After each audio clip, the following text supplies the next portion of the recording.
नमस्कार, मैं सुवर्णा। न्याय टीवी में आप सभी दर्शकों का स्वागत है।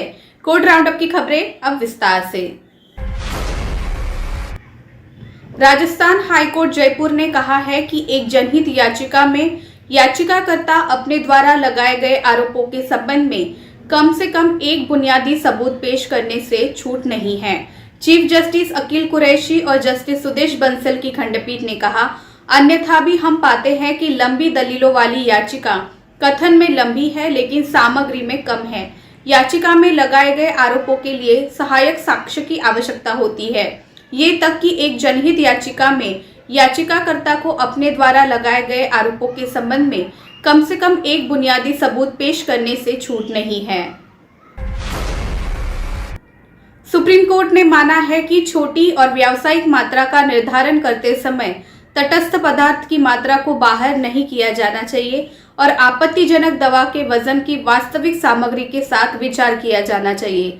अदालत हिमाचल प्रदेश हाईकोर्ट द्वारा वर्ष 2008 में पारित एक फैसले के खिलाफ अपील पर विचार कर रही थी, जिसमें उसने ई माइकल राज बनाम नारकोटिक कंट्रोल ब्यूरो 2008-5 SCC 161 में सुप्रीम कोर्ट के विचार का पालन किया गया था। इलाहाबाद हाईकोर्ट ने पिछले हफ्ते उस व्यक्ति को जमानत दे दी जिस पर फेसबुक और व्हाट्सएप पर भारत के प्रधानमंत्री नरेंद्र मोदी की आपत्तिजनक फोटो पोस्ट करने का आरोप लगाया गया था। इससे कथित तौर पर बड़े पैमाने पर लोग नाराज हो गए थे।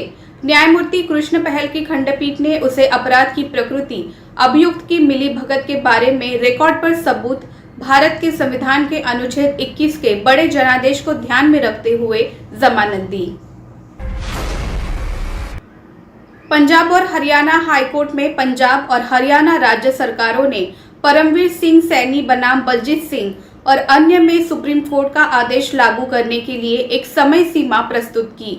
सुप्रीम कोर्ट ने राज्य और केंद्र शासित प्रदेश सरकारों को पुलिस स्टेशनों में सीसीटीवी लगाने के लिए निर्देशित किया था। सुप्रीम कोर्ट ने कहा कि राज्य सरकारों ये सुनिश्चित करें कि उनके अधीन कार्यरत प्रत्येक पुलिस स्टेशन में सीसीटीवी कैमरे लगवाए जाएं। गुजरात हाईकोर्ट ने कहा है कि वित्तीय संकट को विलंब को माफ करने का आधार माना जा सकता है।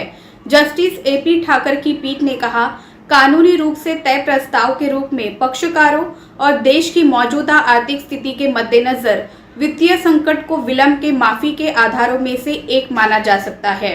उन्होंने एक आदेश से पैदा हुई अपील को दायर करने में हुई 399 दिनों की देरी के लिए एक दीवानी आवेदन के संबंध में ये अवलोकन किया।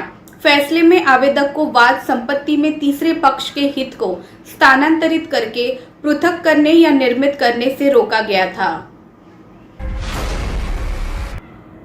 मध्य प्रदेश हाईकोर्ट ने हाल ही में कहा कि याचिकाकर्ता मां द्वारा अपने बीमार बेटे को किडनी डोनेट करने के लिए प्रतिवादी अस्पताल द्वारा उसके पति द्वारा अनापत्ति प्रमाण पत्र NOC जारी न करने के आधार पर आवेदन को अस्वीकार नहीं किया जाना चाहिए। न्यायमूर्ति पुरुषेंद्र कुमार कौरव याचिकाकर्ता द्वारा दायर एक रिट याचिका पर विचार कर रहे थे, जो अस्पताल से संचार से व्यतीत थी। अस्पताल ने किडनी ट्रांसप्लांट के उसके अनुरोध को खारिज कर दिया था। याचिकाकर्ता का मामला ये था कि उसका बेटा CKD-V से पीड़ित है और डायलिसिस पर है। वो मां उसे यानी अपने बेटे को किडनी दान करना चाहती थी। मानव अंगों और ऊतकों के प्रत्यारोपण अधिनियम 1994 की अनिवार्य धारा 9 के तहत जब तक प्राधिकरण समिति द्वारा अनुमोदन नहीं दिया जाता है, तब तक किडनी ट्रांसप्लांट नहीं हो सकती थी। उसने अस्पताल से अनुरोध किया, लेकिन प्राधिकरण समिति के अनुमोदन के लिए उसके मामले को आगे नहीं बढ़ाया और उसके आवेदन को इस आधार पर खारिज कर दिया कि उसके पति ने किडनी डोनेट के लिए सहमति नहीं दी थी। इलाहाबाद हाईकोर्ट ने सोमवार को उत्तर प्रदेश बार काउंसिल को उत्तर प्रदेश में हड़ताल कर रहे वकीलों के खिलाफ अनुशासनात्मक कार्रवाई करने का निर्देश दिया, जिन्होंने 5 फरवरी 2020 से 5 जनवरी 2022 के बीच हर तारीख को लगातार काम से परहेज किया था। न्यायमूर्ति रोहित रंजन अग्रवाल की खंडपीठ ने ये असाधारण आदेश ये देखने के बाद जारी किया कि सर्वोच्च न्यायालय ने वकीलों द्वारा की गई हड़ताल को अवैध माना है और निर्देश दिया कि वकीलों के कहने पर न्यायिक कार्य को रोका और बाधित नहीं किया जा सकता है। छत्तीसगढ़ हाईकोर्ट ने हाल ही में राज्य में एक नया जिला सारगढ़ बिलाईगढ़ के निर्माण के खिलाफ दायर एक जनहित याचिका को खारिज कर दिया। याचिकाकर्ता ने राज्य सरकार द्वारा जारी एक अधिसूचना को रद्द करने की मांग की थी। इसके तहत छत्तीसगढ़ भू राजस्व संहिता 1959 की धारा 13(2) के तहत रायगढ़ और बलौदा बाजार भाटापारा की सीमा में परिवर्तन करके नए जिले का निर्माण करने की मांग की गई थी। चीफ जस्टिस अरूप कुमार गोस्वामी और जस्टिस N.K. चंद्रवंशी की खंडपीठ ने मामले पर सुनवाई की।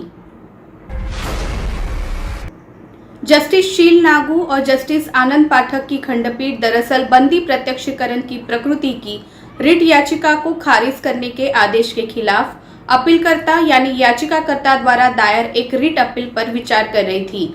याचिकाकर्ता का मामला ये था कि उसने पहले बंदी प्रत्यक्षीकरण की प्रकृति में एक रिट याचिका दायर की थी, जिसमें कहा गया था कि उसकी 16 साल की बहन कॉपस का प्रतिवादियों ने अपहरण कर लिया था।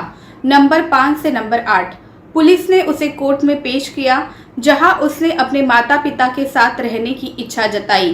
तदनुसार उसके बयान दर्ज किए गए और आरोपी व्यक्तियों के खिलाफ धारा 376 आईपीसी और धारा 3(4) पॉक्सो अधिनियम के तहत मामला दर्ज किया गया। मध्य प्रदेश हाईकोर्ट की ग्वालियर खंडपीठ ने हाल ही में कहा कि जन्म और मृत्यु पंजीकरण अधिनियम 1969 के तहत केवल न्यायिक मैजिस्ट्रेट प्रथम श्रेणी के पास जन्म और मृत्यु के देरी से किए गए पंजीकरण, ऐसे पंजीकरण जिन्हें घटना के 1 वर्ष के अंदर नहीं किया गया है, की शुद्धता को सत्यापित करने का अधिकार है। इस संबंध में कार्यपालक दंडाधिकारी का कोई अधिकार नहीं है। इस फैसले के विपरीत इसमें एमपी जन्म और मृत्यु पंजीकरण नियम 1999 के नियम 9 को रद्द कर दिया, जिसने उक्त उद्देश्य के लिए जेएमएफसी के साथ कार्यकारी मैजिस्ट्रेट को अधिकृत किया। फिलहाल बस इतना ही। अन्य खबरों के लिए जुड़े रहिए न्याय टीवी के साथ। नमस्कार।